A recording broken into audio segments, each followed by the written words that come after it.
أفضل مدينة سياحية صاعدة. قصة عمل دؤوب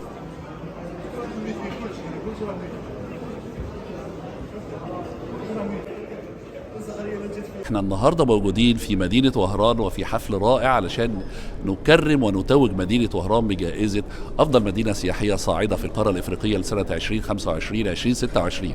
هذه الجائزة لم تأتي عبثا، بل كانت وأتت بعد جهد جهيد. طريقة التصويت وطريقة الاختيار تعتمد على معايير وضعها أهم خبراء في العالم اللي هم أعضاء لجنة التحكيم. احنا عندنا لجنة عليا مكونة من 7 أشخاص، ثم لجنة التحكيم العامة من 45 شخص من أهم خبراء التنمية السياحية والتنمية الاقتصادية والتنمية المستدامة في العالم.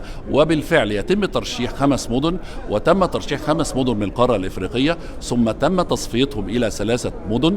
وبعد ذلك صوتت لجنة التحكيم بنسبة 90% لصالح مدينة وهران التي استحقت عن جدارة هذا اللقب. ومن ضمن أهم المعايير التي استحقت بسببها وهران هذه الجائزة هو معيار الإنسان. احنا عندنا مثل، هقول لكم كده مثل بعيدا عن الرسميات شوية، بيقول لاقيني ولا تغديني. هذا المثل المصري انطبق تماما على الإنسان. الإنسان يا سادة كان هو المعيار الذي رجح كفة هذه المدينة الرائعة، حيث أنه إنسان مضياف، إنسان يكرم الضيف حقيقة، يبتسم دائما، يهتم بالسياحة دون أن يدري. أنا أعتقد أن شعب وهران كله خبراء سياحة دون أن يعملوا بالسياحة، لأنهم فعلا شعب مضياف، شعب جميل.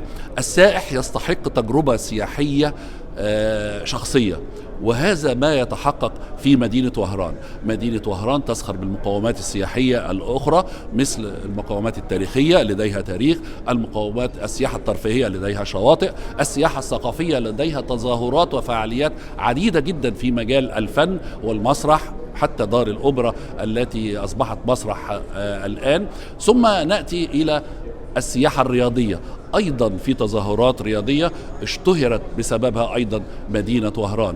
أنا بقول لحضراتكم أن هذه المدينة فلنفرح جميعا بمدينة وهران وببلدنا وهران، لأنها استحقت عن جدارة هذه الجائزة. أتمنى أن تكون هذه الجائزة الدافع الأكبر لأن نروج وهران بطريقة صحيحة، لأن نستخدم السياحة الذكية التي إذا لم نستخدمها سنخرج بره السوق السياحي، إلى أن تلفت نظر المستثمرين إلى هذه المدينة للاستثمار في قطاع السياحة، وأن تلفت نظر القيادات السياسية في هذه الدولة لكي تدعم السياحة الجزائرية والسياحة في مدينة وهران على حد سواء.